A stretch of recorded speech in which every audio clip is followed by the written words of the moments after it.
into in 2014, where there was a rallying cry within the education community to get salaries of teachers back up to the pre-recession '08 levels. And the Kentucky Chamber proudly joined that cry and said, yes, the recession's easing. It's time to do that if at all possible. At the same time, the Kentucky Chamber was calling for a review group like this to look at KTRS. And to be blunt, Frankfort was conspicuously silent. We got no response to letters we were writing at various levels in Frankfort saying, we've got to look at KTRS and do something about it. The trade-off there was a lot of folks were very interested in that modest pay increase for teachers, and therefore, I would speculate, didn't want to talk about the retirement problem at that point. So here we are today. We're all in the room. I think it's safe to say we're all very interested in education, and we all would agree. I think anybody with walking around sense would say, yeah, paying teachers and their benefits is a big part of education.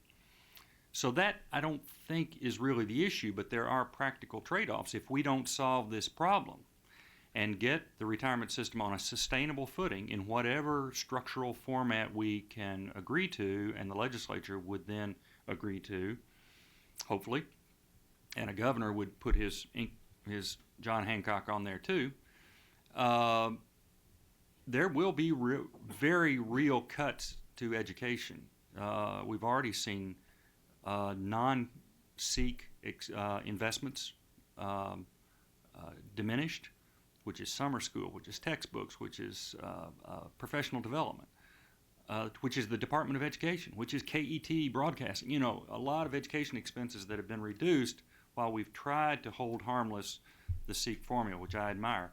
So my point is that we do have these trade-offs. I think we're all very interested in seeing education advance in this state, but it's not just a matter of preserving the retirement benefits and all this other stuff will somehow take care of itself.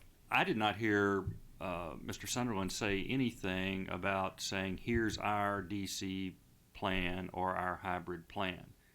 He is saying, and I would strongly suggest that we have to look at those. Look at Rhode Island and what they did in saving their pension system. They chose, through a very deliberate process, I believe advocated by a Democrat treasurer of their state, that to save their plan, they had to move toward a new model. So I think the point today is that we don't have enough facts to conclude anything about a hybrid plan, a DC plan, or how to restructure a DB plan. But to resist putting these things on the table, I think, is real concerning, because unless this group can come with a consensus product at the end of our sessions, I don't see much hope for a divided legislature coming with a consensus product. If we're unable to do it, we just kick it to them, and then you have the cameras rolling, warfare there.